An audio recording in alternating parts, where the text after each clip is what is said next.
Nakita niyo ba yan?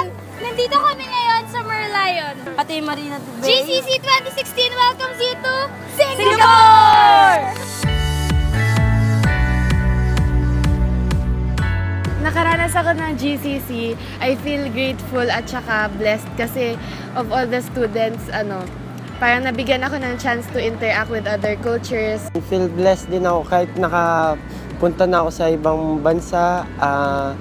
May bagong experience pa rin ako na tutunan. I feel lucky kasi at this age na namulat na yung mga mata namin sa kung gaano kalaki yung difference ng bansa natin, yung Philippines dito sa Singapore kasi mula pa lang sa tao, yung discipline na pinapakita nila. Para sa akin, nagpupush yun para mag-set ako ng goal na ganito sa paglaki ko. Gusto ko dapat hindi ganito yung Pilipinas. Kaya nga, we're very blessed kasi we have an opportunity to travel in different countries. Taray! Hindi lahat nakakagawa nun, especially at the very young age. Yes! May opportunity na kagaya ng ganito, i-grab na natin. Kasi nga, parang tinan nyo, parang sa experience, ang saya-saya. At saka iba talaga siya kapag nakikita mo lang siya sa picture, pero pag nakita mo talaga siya ng personal, as in mapapawaw talaga kayo. Sulit talaga yung lahat.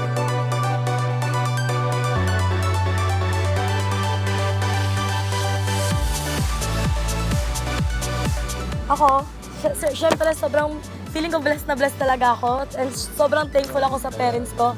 And syempre thankful din ako kay God. Ako, feel ko special ako kasi I was able to travel with my classmates, without my parents, and I was able to experience many things like food.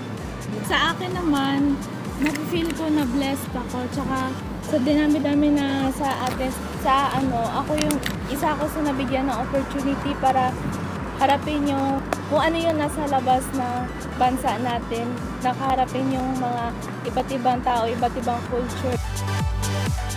Nagpapasalamat ako na kasama ako sa GCC and alam ko marami pa to, so simula pa lang.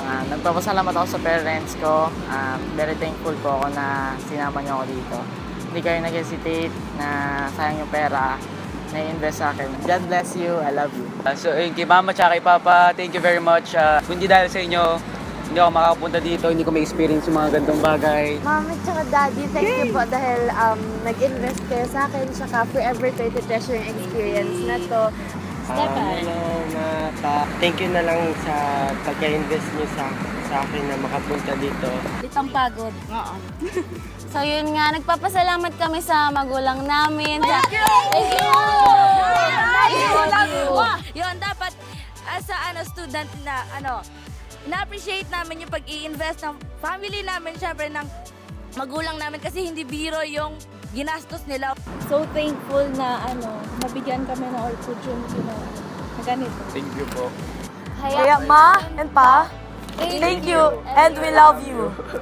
I Conquered! Singapore! Malaysia! Cambodia! Indonesia! And Vietnam!